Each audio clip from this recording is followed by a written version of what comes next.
Hello friends, welcome to exam capsule. आज हम लोग स्टार्ट कर रहे हैं जीव विज्ञान।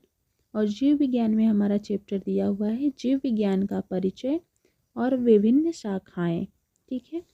और आप सभी जानते हैं कि हमारा जो क्वेश्चंस होते हैं वो प्रीवियस ईयर क्वेश्चंस होते हैं जो विभिन्न परीक्षाओं में पूछे हुए रहते हैं। जैसे आप सभी देख सकते हैं UPSSC जेई में है, लोअर एग्ज़ाम्स में है SSC GD, यूपी कानूनगो एग्जाम है, SSC CPO, गन्ना पर्यवेक्षक, राजस्व निरीक्षक, लोअर तृतीय। ये सारे एग्जाम्स में आए हुए क्वेश्चंस हैं जिनको हम लोग रोज पढ़ते हैं। ठीक है, तो चलिए उसी के क्रम में हम आज पहला चैप्टर स्टार्ट करते हैं। देखिएगा, जिसमें दिया हुआ है पहला क्वेश्चन है कि प्रोटीन्स छोटे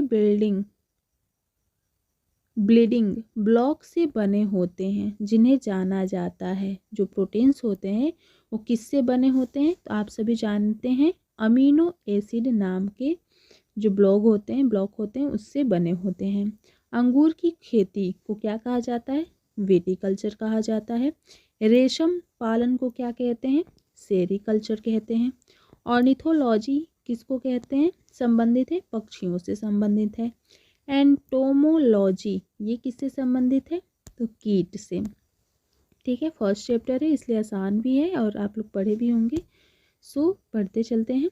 विज्ञान की वह शाखा जो ट्यूमर के बारे में बताती है, क्या कहते हैं उसको? जो ट्यूमर के बारे में बताती है उसको कहा जाता है ऑन्कोलॉजी। जीव की आंतरिक संरचना का अध्ययन करने वाले शास्त्र कहलाता है। जीव की आंतरिक संरचना यानी शरीर रचना विज्ञान कहेंगे। चींटियों का अध्ययन क्या कहते हैं? मार्मिकोलॉजी कहते हैं। घाव का अध्ययन को क्या कहा जाएगा? ट्रोमैटोलॉजी। घाव के अध्ययन को याद रखेंगे, ट्रोमैटोलॉजी। लोअर थर्ड में आया हुआ है ये घाव का अध्ययन, ट्रोमैटोलॉजी। शिशु रोग के अध्ययन से संबंधित है क्या? तो पीडियाट्रिक्स। शिशु रोग के अध्ययन से कौन संबंधित है? तो पीडियाट्रिक्स। जीन के भीतर आधार अनुक्रम परिवर्तन कहलाता है। क्या कहलाता है? जो जीन होते हैं ना हमारे गुणसूत्र बॉडी के अंदर, तो वो जो है जीन के भीतर आधार अनुक्रम परिवर्तन कहलाता है उत्परिवर्तन।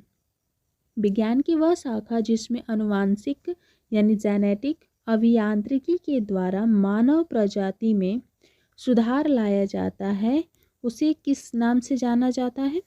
तो यूजेनिक्स के नाम से। ठीक है, या क्या क्वेश्चन था कि जो अनुवांशिकी के द्वारा प्रजाति में सुधार लाते हैं, जैसे हमारे पीढ़ी दर पीढ़ी जो सुधार आता है उसको किस नाम से जानते हैं? यूजेनिक्स के नाम से जानते हैं।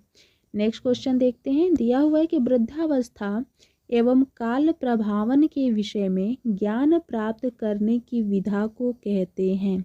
वृद्धावस्था से ही समझ जाइएगा, जेरेंटोलॉजी कहा जाता है। सेरीकल्चर तो हम लोग पढ़ चुके हैं, रेशम कीट पालन मधुमक्खियों के लिए और छत्तों का पालन और रख रखाव कहलाता है एपीकल्चर। रेशम कीट का पालन कहलाता है सेरीकल्चर।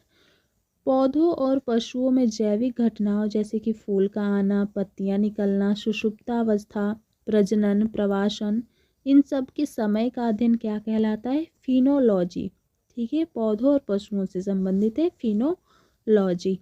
एक विज्ञान है जिसमें शरीर की संरचना का अध्ययन होता है, एनाटॉमी कहते हैं। ऐसा विज्ञान जिसमें शरीर की संरचना का अध्ययन किया जाता है एनाटॉमी कहलाता है। पौधों के विभिन्न पहलुओं के वैज्ञानिक अध्ययन को क्या कहेंगे? वनस्पति विज्ञान कहते हैं। नेक्स्ट क्वेश्चन देखते हैं। दिया हुआ है कीटों का मनुष्यों, पर्यावरण और अन्य जीवों के साथ संबंध का अध्ययन कहलाता है कीट, तो याद रखेंगे एंटोमोलॉजी। ऑर्निथोलॉजी पक्षियों के अध्ययन से संबंधित है। हर्पेटोलॉजी जो है सरीसृप और उभयचर के अध्ययन से संबंधित है। बागवानी या फिर सब्जी के उत्पादन, भंडारण, प्रसंस्करण, विपणन, ये सब किससे संबंधित है? तो ओलेरीकल्चर। ठीक है, सब्जियां खास करके ओलेरीकल्चर, बागवानी सब्जियां आ जाएंगी। साइटोलॉजी किससे संबंधित है? कोशिका से। याद रखेंगे, साइटोलॉजी किससे संबंधित है? तो कोशिका से।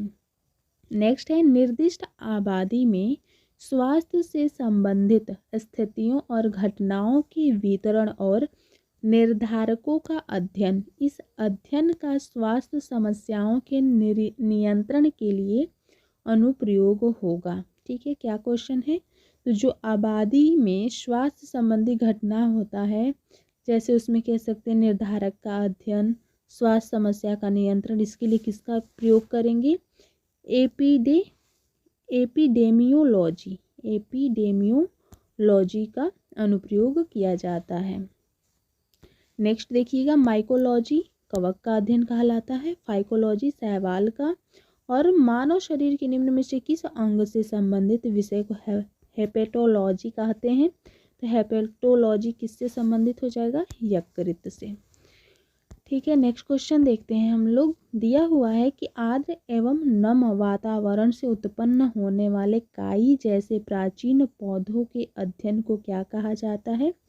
तो ब्रायोलॉजी। किससे? तो आर्द्रता और नमी की वजह से जो काई उत्पन्न होता है उसको क्या कहते हैं? ब्रायोलॉजी। अब देखिएगा, निम्न शब्द का अर्थ पालतू कुत्तों का वैज्ञानिक अध्ययन है। साइनोलॉजी किसको कहेंगे? जहाँ पे पालतू कुत्तों का वैज्ञानिक अध्ययन किया जाता है उसको कहते हैं साइनोलॉजी। पैडोलॉजी ये मिट्टी का अध्ययन कहलाता है, पैडोलॉजी। ठीक है, तो ये हमारा नामकरण वगैरह था। फर्स्ट चैप्टर समाप्त हो गया। अब देखिएगा, फर्स्ट चैप्टर से इतने क्वेश्चंस बने हुए जो एसएससी वगैरह में भी पूछे गए हैं। अब देखते हैं सेकेंड चैप्टर, जीवधारियों का वर्गीकरण। जीवधारियों का वर्गीकरण हम लोग देखते हैं। दिया हुआ है कशेरुक जंतु है। कशेरुक जंतु में कौन सा आता है जंतु? कशेरुक जंतु में तो ये आएगा सांप। अधिग्रहित चरित्र की विरासत के सिद्धांत को प्रतिपादित किया। अधिग्रहित चरित्र के विरासत को कौन? तो जेन बैप्टिस्ट लैमार्क। जेन बैप्टिस्ट लैमार्क ने। फ्लाइंग फिश किसको कहते हैं? मीन को कहते हैं। मच्छरों को नियंत्रण, यानी ऐसी मछली जो मच्छरों को खा जाती है, गैम्बूसिया कहलाती है। एक जीवधारी के रूप में पृथ्वी का वैज्ञानिक नाम क्या है? तो ग्रीन प्लैनेट कहते हैं। मानव सदृश लघुत्तम कपि है। मानव के जैसा ही सबसे छोटा कपि कौन है? बंदर, गीबन है। दांत वाली वेलों में विशालतम होती है। कौन सी वेल दांत वाली वेल में विशालतम है? तो स्पर्म वेल। भारत की सबसे बड़ी मछली वेल शार्क होती है। शहतूत बाल बनाई जाती है तो चीरू के बालों से। शहतूत बाल बनाई जाती है चीरू के बालों से। नेक्स्ट क्वेश्चन है, समुद्री घोड़ा है, एक मछली है समुद्री घोड़ा। गोल कृमि जिसे नीमेटोड कहते हैं से होने वाला रोग क्या होता है गोल कृमि से? तो फाइलेरिया। सबसे बड़ी अकशेरुक कौन सा हो जाएगा? स्क्विड। सबसे बड़ा अकशेरुकी हो जाएगा स्क्विड। पित्ताशय नहीं होता है, किसमें पित्ताशय नहीं होता है? तो याद रखेंगे चूहे में। लिंग गुणसूत्र नहीं होते हैं, किसमें? तो छिपकली में नहीं पाए जाते हैं। कौन सा कीट में नहीं आता है? कीट प्रजाति में। तो मकड़ी जो है कीटों में नहीं आती है। ठंडे रक्त वाले जानवरों की श्रेणी में कौन आता है? ठंडा रक्त किसमें होगा? मेढक एवं सर्प में। पक्षी वर्ग में कौन सा नहीं आता है? तो चमगादड़ पक्षी वर्ग में नहीं, स्तनधारी में आएगा। वह पक्षी जो दुग्ध उत्पादित करता है क्या कहते हैं? कपोत कहते हैं, कबूतर। सर्वाधिक तेज दौड़ने वाला पक्षी कौन सा होता है? ऑस्ट्रिच होता है सबसे तेज दौड़ने वाला पक्षी, ऑस्ट्रिच। नेक्स्ट दिया हुआ है कि खुर नहीं पाए जाते हैं, किसमें? गीदड़ में। वह जंतु जिसका मस्तिष्क उसके शरीर के अनुपात में सबसे बड़ा होता है तो वो चींटी का जो शरीर के अनुपात में उसका सिर जो होता है सबसे बड़ा होता है। वर्गीकी संवर्ग के संदर्भ में स्तनपायी मैमेलिया शब्द है, क्या है? तो मैमेलिया स्तनपायी क्या है? एक वर्ग है। ये एसएससी सीपीओ एसएससी जेईई में पूछा हुआ क्वेश्चन है। निम्न वर्गीकरण श्रेणियों में शेष 3 श्रेणियों की तुलना में वर्गीकरण पदानुक्रम में सर्वोच्च स्थान रखता है। तो तीनों श्रेणियों में गढ़ जो होते हैं वो सर्वोच्चम स्थान रखते हैं। पंच जगत वर्गीकरण का प्रतिपादन किसने किया? विटेकर। याद रखेंगे, पंच जगत का प्रतिपादन विटेकर के द्वारा। मोनेरा जगत किससे संबंधित है? जीवाणुओं से। मोनेरा जगत जीवाणुओं से संबंधित है। यदि दूध को ग्रीष्मकालीन में फ्रिज के बाहर रखा जाए तो वो खट्टा हो जाता है, किस कारण से? तो लैक्टोज एसिड में लैक्टोज शर्करा का रूपांतरण हो जाता है। लैक्टोज एसिड में लैक्टोज शर्करा का रूपांतरण हो जाता है। नेक्स्ट क्वेश्चन है कि जिस वैज्ञानिक ने दर्शाया कि किण्वन सूक्ष्म जीवों के विकास के कारण होता है, किसने? कि किण्वन जो होता है सूक्ष्म जीवों के विकास के कारण होता है, ये किस वैज्ञानिक ने दर्शाया? तो लुई पाश्चर ने। जलीय जीवाणुओं का खाद्य स्रोत होता है। जलीय जीवाणुओं का खाद्य स्रोत क्या होता है? याद रखेंगे, फाइटोप्लैंक्टन। Phytoplankton, phytoplankton. मोनेरा समूह में आता है, क्या आता है? तो जीवाणु आते हैं मोनेरा समूह में, जीवाणु।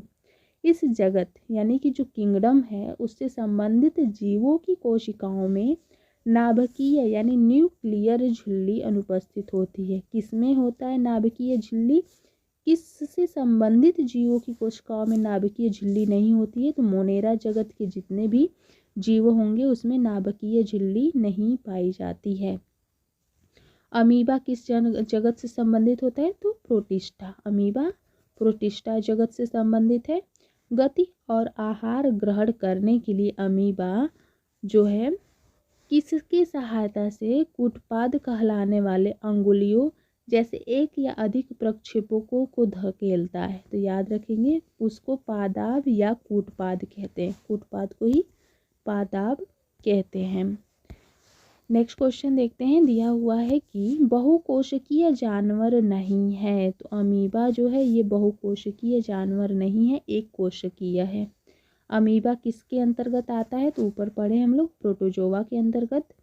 स्यूडोपोडिया, स्यूडोपोडिया किससे संबंधित है? तो कोशिका द्रव्य से भरा भुजा जैसा उभार होता है जिसे स्यूडोपोडिया कहते हैं। एक कोशिकीय नहीं है, यानी बहुकोशिकीय क्या होता है? हाइड्रा, और एक कोशिकीय होता है अमीबा। याद रखेंगे, एक कोशिकीय अमीबा और बहुकोशिकीय में हो जाएगा हाइड्रा। एक बहुकोशिकीय जीव नहीं है, यानी पैरामीशियम जो है ये क्या है? एक कोशिकीय है। एक कोशिकीय में क्या हो जाएगा? अमीबा, पैरामीशियम, और बहुकोशिकीय में हाइड्रा। ठीक है, नेक्स्ट देखते हैं हम सभी। दिया है पक्षी किस वर्ग में आता है? और ऑर्निथोलॉजी, वंशागति, जेनेटिक्स, पर्यावरण इकोलॉजी, और जीवाश्म को पेलियोबायोलॉजी कहते हैं। नेक्स्ट हम लोग देखते हैं द्विनाम पद्धति। द्विनाम पद्धति चैप्टर से एक ही क्वेश्चन है, किसके द्वारा द्विनाम पद्धति का स्थापना किया गया है? तो कार्ल लीनियस। याद रखेंगे। जंतु जगत से रिलेटेड क्वेश्चंस देख लेते हैं जो परीक्षाओं में पूछे हुए हैं, एसएससी में वगैरह में पूछा हुआ है ये, एमटीएस 10+2, CHSL, जेई वगैरह में। तो मनुष्य निम्न वर्गीकरण के अंतर्गत नहीं आता। किसके अंतर्गत? पोरीफेरा के अंतर्गत नहीं आता है। एक बहुकोशिकीय जीव स्पंज है। एक बहुकोशिकीय जीव स्पंज है। ठीक है, स्पंज प्राणी जगत के किस संघ से संबंधित रहता है? तो पोरीफेरा। याद रखिए, पोरीफेरा जगत से संबंधित स्पंज जो कि बहुकोशिकीय है। स्पंज किस प्रजाति के अंतर्गत आते हैं? पोरीफेरा। संघ प्राणियों के कौन सा प्राणी जो है संघ के प्राणियों को सामान्यतः स्पंज कहते हैं? तो वही क्वेश्चन घुमा फिरा करके पूछा हुआ देख सकते हैं आप सभी कितने सारे एग्जाम्स में, जीडी, एमटीएस और 10+2 में, जेई में, और ये सारे एग्जाम्स में यही क्वेश्चन है जो घुमा फिरा के पूछा हुआ है। नेक्स्ट देखिएगा, देखते हैं हम सभी सिलेंट्रेटा से संबंधित प्रश्न। दिया हुआ कि एक ऐसे जीव की पहचान कीजिए जो समकांतरण यानी मेटाजेनेसिस प्रदर्शित करता है, उसे क्या कहते हैं? ओबेलिया। ऐसा जीव बताना है जो मेटाजेनेसिस को प्रदर्शित करता है, तो वो है ओबेलिया। उस जानवर की पहचान करें जिसमें द्विपक्षीय समरूपता नहीं है। द्विपक्षीय समरूपता किस जानवर की में नहीं है? तो नाइडेरिया में। हाइड्रा जो है किस संघ का उदाहरण है? सिलेंट्रेटा संघ का, hydra Coelenterata. Hydra, एडेम्सिया, Physalia, Corel, ये सब सिलेंट्रेटा के हैं। कौन कौन? हाइड्रा, एडेम्सिया, फाइसेलिया, कोरेल, ये सब सिलेंट्रेटा जगत के हैं। जंतु जगत के निडोरियन संघ के अंतर्गत कौन आता है? निडोरियन संघ के अंदर कोरल, जो सिलेंट्रेटा में भी आता है और निडोरियन संघ के अंतर्गत भी। हाइड्रा में किस प्रकार का प्रजनन होता है? मुकुलन, बडिंग, मुकुलन प्रजनन होता है हाइड्रा में। जेलीफिश किसका उदाहरण है? किस संघ का? तो संघ निडेरिया, याद रखेंगे, जेलीफिश निडेरिया और कोरल जो है निडेरिया संघ। ये संघ निडेरिया है और ये निडेरिया संघ के अंतर्गत है। नेक्स्ट क्वेश्चन देखते हैं, दिया हुआ है सी एनीमोन्स, ये किसके अंतर्गत आएगा? ये भी निडेरिया। और किस जलीय जानवर में पीछे चलने वाले टेटेकल्स होते हैं? तो जैली मछली में पीछे चलने वाले टेटेकल्स होते हैं। तो याद रखेंगे निडेरिया संघ में कोरल और जो है सी एनीमोन्स आते हैं। नेक्स्ट देखेंगे प्लेटिहेल्मिन्थीज से संबंधित प्रश्न। एनिमेलिया जगत के किस जगत में अखंडित द्विपार्श्विक रूप से सममित कोमल शरीर है, जिनमें एक त्रिकोणीय संरचना, कोशिकाओं की 3 परतें होती हैं और यह किसी प्रगुहा, कंकाल और गुदा से रहित होता है, उसे क्या कहते हैं? जो चपटे कृमि की ये सारे विशेषताएं होती हैं। ठीक है। प्लेटिहेल्मिन्थीज में पाई जाने वाली एक विशेष उत्सर्जी कोशिका कौन सी है जो किडनी की तरह काम करती है और तथा निष्पंदन के माध्यम से अपशिष्ट पदार्थ को हटाती है? ये किसकी विशेषताएं हो जाएंगी? फ्लेम कोशिका की। प्लेटिहेल्मिन्थीज संघ के जंतुओं का शरीर कैसा दिखता है? तो उत्तक अंग स्तरीय संगठन दिखाता है। प्लेटिहेल्मिन्थीज संघ का जो जंतुओं का शरीर होता है वो उत्तक अंग संगठन को दिखाता है। नेक्स्ट दिया है कि कौन से संघ से संबंधित जीवों को चपटी कृमि, फ्लोट वर्म्स भी कहा जाता है? तो पृथुकृमि संघ से, पृथुकृमि संघ से संबंधित जीवों को क्या कहेंगे? चपटी कृमि, फ्लोट वर्म्स कहा जाएगा। नेक्स्ट क्वेश्चन देखते हैं, एनिलिडा संघ से संबंधित क्वेश्चंस। ताजे पानी के झीलों, तालाबों, झीलों, दलदलों में पाए जाने वाले जंतुओं का संघ है जिनमें चलन हेतु सूक या पैरोपेडिया होती है, इसे कहते हैं एनेलिडा। संघ के जो जीव होंगे वो तालाब, झील, दलदल में पाए जाते हैं जंतु और इनको चलने हेतु शुक या पैरोपेडिया होती है। जंतुओं के किस समूह के शरीर की दीवार वर्तुलाकार, अनुदैर्घ्य, मांसपेशीय तंतुओं दोनों से बनी होती है, जो एक नम कोशिकीय क्यूटिकल से घिरी होती है, जो एक एपिडर्मल एपिथीलियम द्वारा स्रावित होती है? इसे कौन से संघ का ये बात हो रहा है? किस समूह का? एनेलिडा। एनेलिडा जो जंतुओं का समूह होता है वो कैसे होता है? उनका शरीर वर्तुलाकार, अनुदैर्घ्य मांसपेशीय तंतु से बना होगा, एक नम कोशिकीय क्यूटिकल से घिरा होता है, एक एपिडर्मल एपिथीलियम द्वारा स्रावित होता है। ठीक है, ये सारा विशेषताएं एनेलिडा संघ के जंतुओं की होती है। लाल कृमियों में किस नामक एक संरचना होती है जो उनका भोजन पीसने में उनकी सहायता करती है? तो पक्वाशय, गिजॉर्ड जिसको बोलते हैं। लाल कृमियों में पक्वाशय नामक संरचना होती है जो उनके भोजन पीसने और उनमें सहायता करती है। एक परिपक्व कृमि में एक चौड़ी ग्रंथिल गोलाकार पट्टी 14वें से 16वें खंड को घेरे रहती है, जिसे क्या कहते हैं? पर्याणविक कहते हैं, पर्याणिक कहते हैं उसको। नेक्स्ट क्वेश्चन देखते हैं, दिया हुआ है कि केचुए के अग्रभाग पर मुख एवं और क्या होता है? पुरोमुख होता है। केचुए के अग्रभाग पर मुख और परोमुख होता है। केचुए जो होते हैं किस संघ के? तो एनेलिडा संघ के अंतर्गत आएंगे। किसान का मित्र कहा जाता है, जटिल कार्बनिक पदार्थों के टूटने के साथ साथ मिट्टी को ढीला करने में भी मदद करता है। कौन? केचुआ एनेलिडा संघ में होगा। नेक्स्ट पढ़ते हैं हम सभी आर्थ्रोपोडा संघ।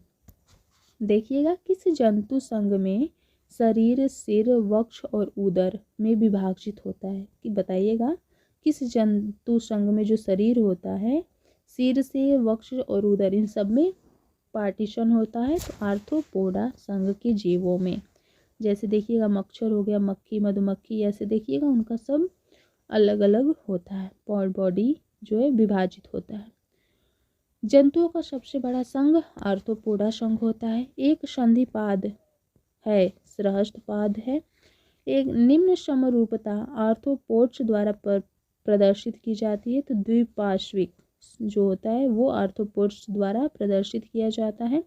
आर्थ्रोपोड का उदाहरण में बिच्छू आ जाएगा। मधुमक्खी की कितनी आंखें होती हैं? तो 5 आंखें होती है।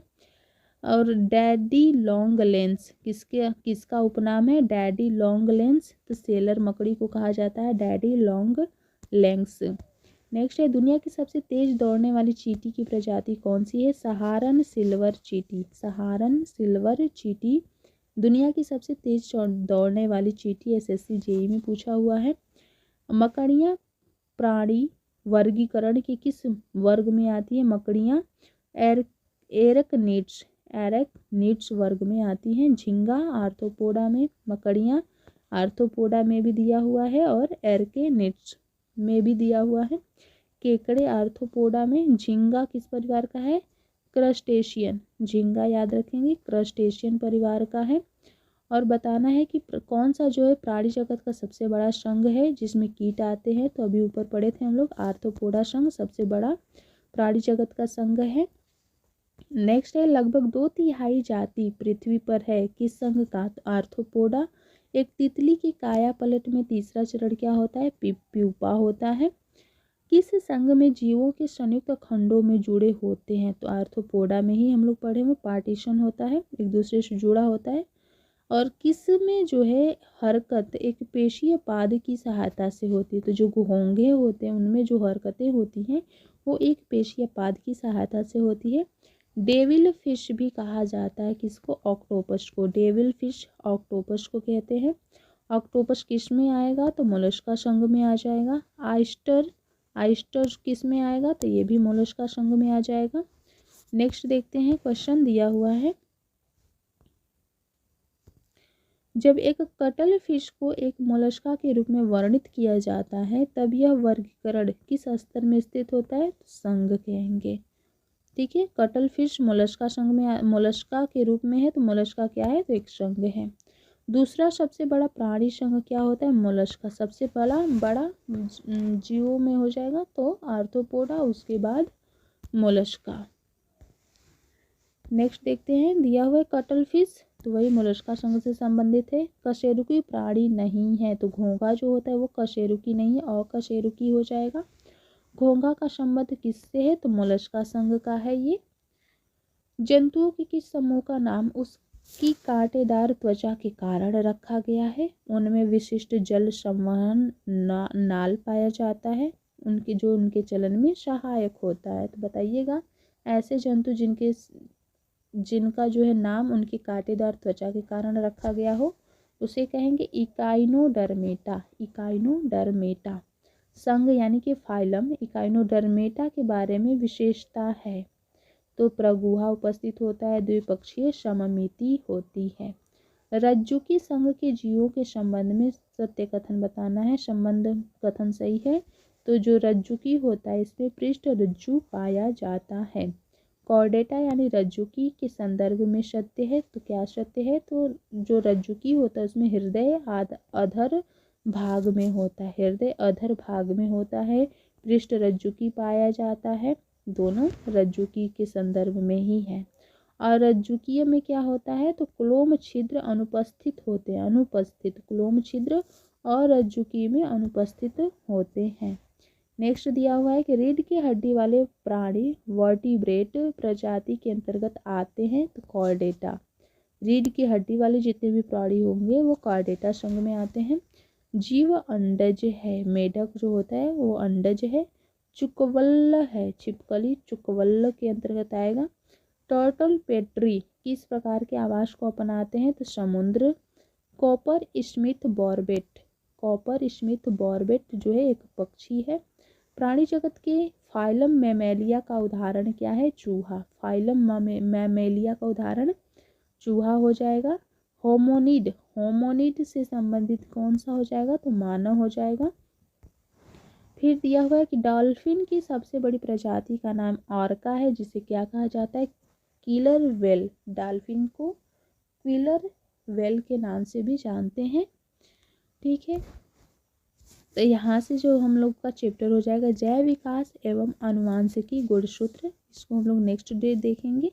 आज बस यहीं तक।